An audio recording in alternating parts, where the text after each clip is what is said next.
Precisely 6:45. This is the Sri Lanka Broadcasting Corporation. News edited by Danushka Madhavala, read by Sharifa Tahir. Headlines. Sri Lanka and China agreed to expedite the implementation of the ongoing development cooperation projects. A system will be implemented immediately to pay pensions on time. Number of COVID deaths in the country increased up to 94. A new court complex will be constructed in Halfstore. News overseas, U.S. election 2020, America is back, says Biden, as he unveils team. Local news in detail. While expressing satisfaction at the ongoing multifaceted partnership between Sri Lanka and China, both sides held extensive discussions on strengthening high-level exchanges, fight against COVID-19, economic recovery efforts, people-to-people exchanges, and cooperation on international and regional issues. The two countries agreed to expedite the implementation of the ongoing development cooperation projects, increase trade and investment, with a special focus on poverty alleviation and uplifting the livelihoods of the people.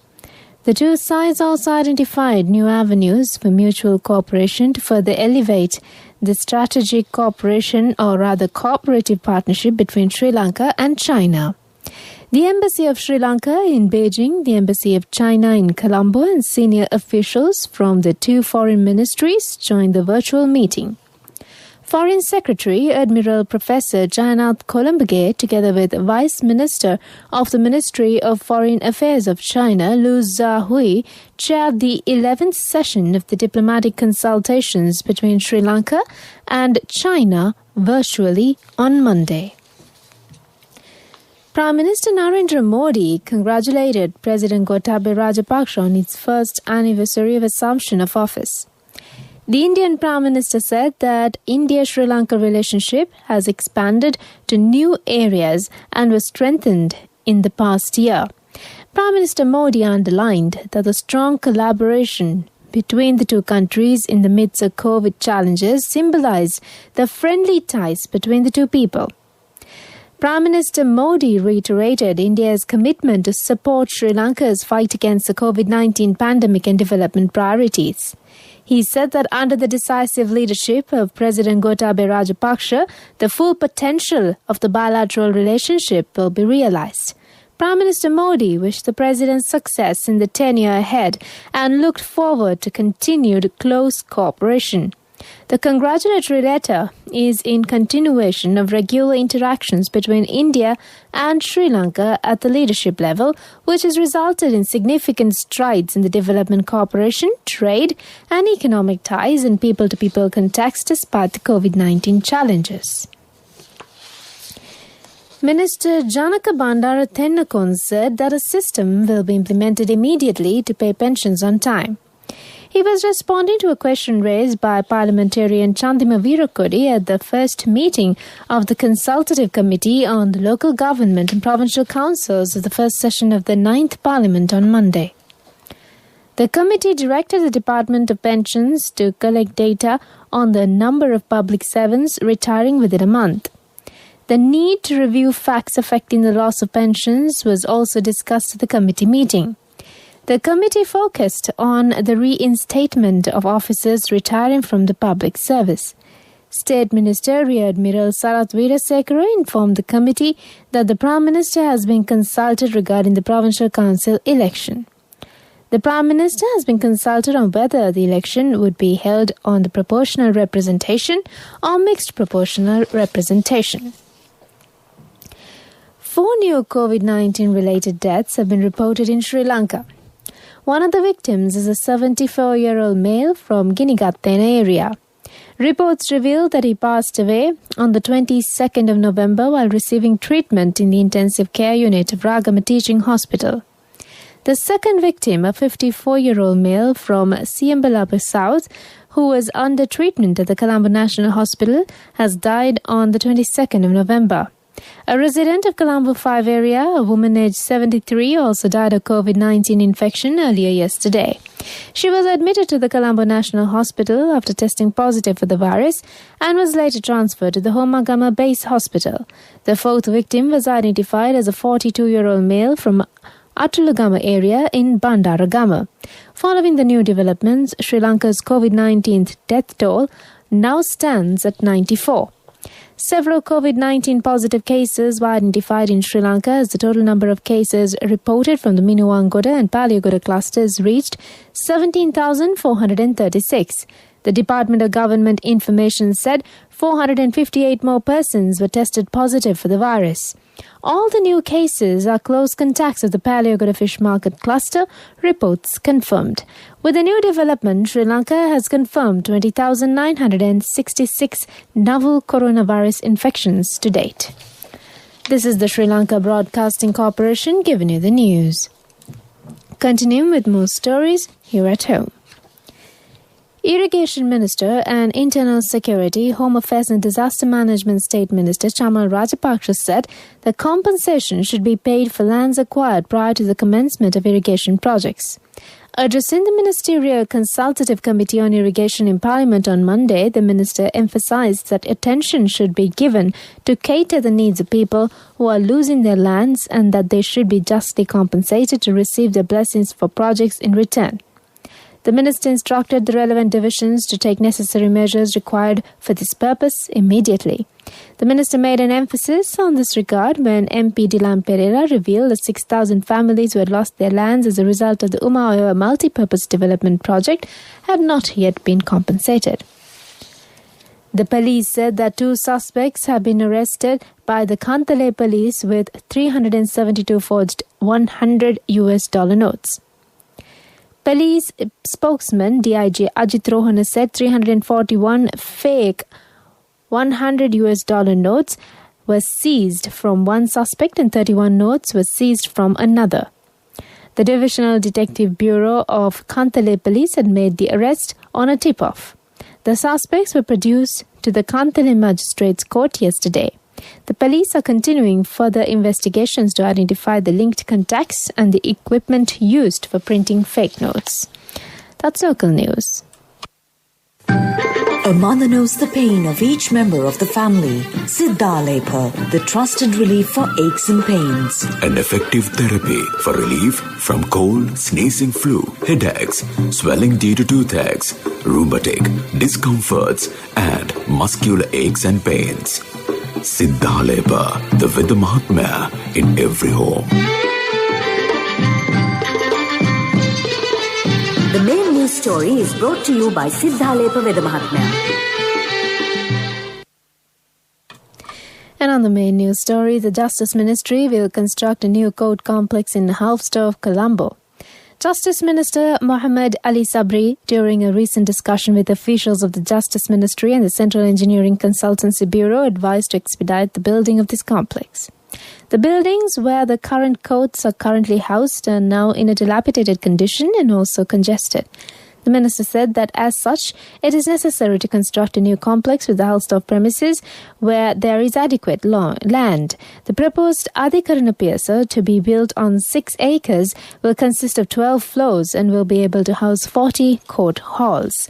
In addition, a separate 8-story building would be constructed to be used for judges' quarters and a training centre as well. The project plan in this regard has now been approved. With origins dating back to the Dutch colonial era, the current complex was built during the British colonial era. That's the main news. The main news story was brought to you by Siddha Lepa Veda Mahatmya. Brush your teeth twice a day for healthy teeth and gums. Supiriviki and Kakulu, your trusted brands in oral care for many years. Supiriviki Ayurvedic toothpaste for adults. Kakulu Ayurvedic toothpaste for kids. 9 Ayurvedic ingredients of Supiriviki will protect your teeth and strengthen your gums. Supiriviki and Kakulu, products from Siddha Lepa. And on Watchlight, the people of Galle district complained that the internal transport service in Tavalama, Hinidua and Badagama are not functioned systematically. Therefore, this has caused the day-to-day activities of the people in the area, and they request the Provincial Transport Ministry to take measures to strengthen the transport service in these areas. World News headlines. U.S. election 2020. America is back, says Biden, as he unveils team. On coronavirus, French lockdown to ease after second peak passes. Elon Musk becomes world's second richest person. World News in detail. U.S. President-elect Joe Biden has unveiled officials for 6 important posts as he prepares to take office. Mr. Biden said that America is back and ready to lead the world, not retreat from it. If confirmed, Avril Haines would be the first female director of national intelligence and Alejandro Mayorkas and the first Latino homeland security boss. President Trump has agreed transition moves must start and Mr. Biden will now get a top-secret intelligence brief. However, Mr. Trump still refuses to concede the election and continues to repeat unsubstantiated claims that the 3rd November vote was rigged. The White House said Mr. Biden won't get the presidential daily brief, the document that updates the president on details of the latest international threats and developments.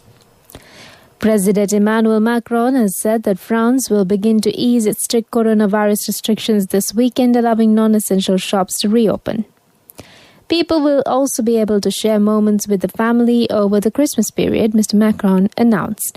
But he said bars and restaurants would have to remain closed until 20th January. France has reported more than 2.2 million cases and more than 50,000 confirmed coronavirus-related deaths since the start of the pandemic. Mr. Macron yesterday said the country had passed the peak of the second wave of virus infections. Finally, on World News, tech entrepreneur Elon Musk has topped Microsoft founder Bill Gates to become the world's second richest man after a meteoric rise in his personal fortune. Mr. Musk's net worth jumped by $7.2 billion to $128 billion after shares in his car firm Tesla surged. Only Amazon founder Jeff Bezos is richer, according to the Bloomberg Billionaires Index. It comes after news Tesla shares will be added to the S&P 500, one of the main share indexes in the U.S. That triggered a fresh wave of buying of the electric car maker's shares, sending the company's market value above $500 billion and boosting the value of Mr. Musk's holding in the business. That's on World News. And on development news, Hilton yesterday announced the opening of Doubletree by Hilton Veeravilla Rajavardhana Resort, a new 3-story, 78-room modern resort in Veeravilla, Sri Lanka. The newly built resort is owned by KDU Adventures Private Limited and joins Hilton Colombo and Hilton Colombo Residences as the 3rd hotel to be managed by Hilton in the country. Doubletree by Hilton Veeravilla Rajavardhana Resort 78 digital key-enabled guest rooms are equipped with a 49-inch HDTV with entertainment hub, Wi-Fi, king or twin bedding, terrace or balcony, rain shower and Crabtree and Evelyn amenities. Moving on to sports news now. 3-time Grand Slam tennis winner Andy Murray believes Formula One champion Lewis Hamilton deserves to join him as a British sporting knight. Reports have suggested that Hamilton, who won a record-equaling 7th title last week, will be awarded a knighthood in the New Year honours. In terms of what he has achieved as an athlete, of course, he deserves it, Murray, 33, told Good Morning Britain. He is one of the most successful sports people in the country's history. Murray, given his knighthood in the New Year honours in 2017, added he supports some great causes as well as away from the racing track. So yes, I would say he definitely deserves it in terms of his success. That's on Sports News. Empower your dreams with NSV Wings. NSV Wings, reach out the high goals. Business News, sponsored by National Savings Bank, the safest place for your money. Tokyo Cement Company Lanka plc recently entered into an investment expansion agreement with the BOI, reflecting their appreciation towards the government's far-sighted decision to encourage the local manufacturing sector.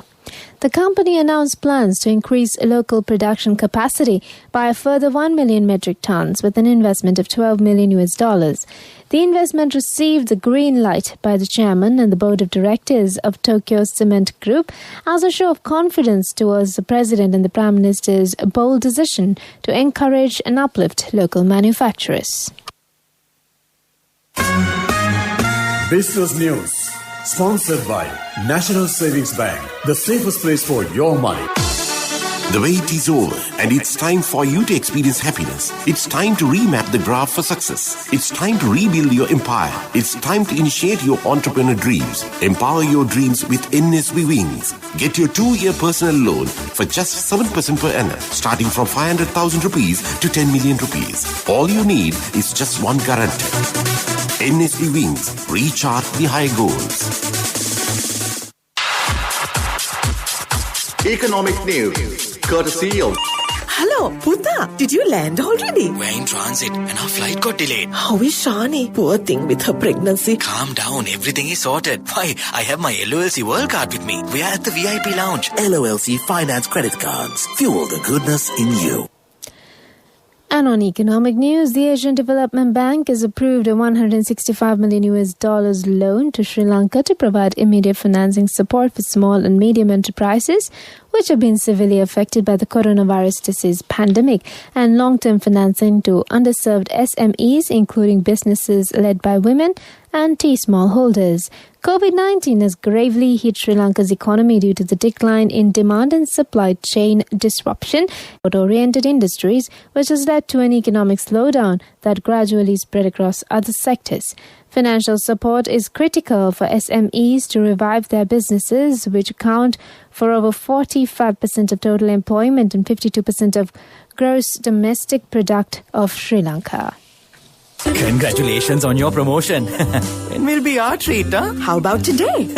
Oh no, I was just joking. It's fine. I have my LOLC credit card with me. Let's go out today. Introducing LOLC Finance Credit Cards. Fuel the goodness in you.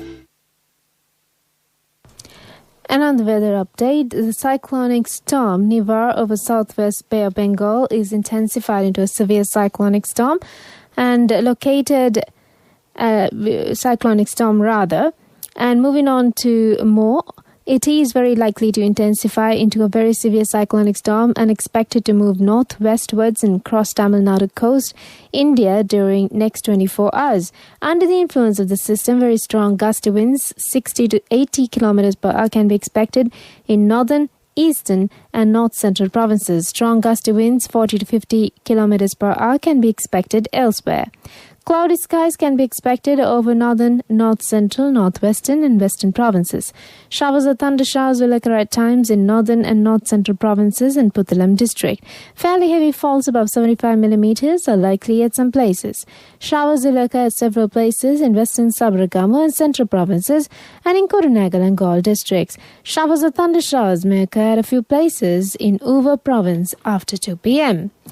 To conclude the main news bulletin, back to the headlines. Sri Lanka and China agreed to expedite the implementation of the ongoing development cooperation projects. A system will be implemented immediately to pay pensions on time. The number of COVID deaths in the country increased up to 94. A new court complex will be constructed in Hausdorf. News overseas on US election 2020, America is back, says Biden as he unveils team. With that, we conclude the morning bulletin of news. Back to Chandima.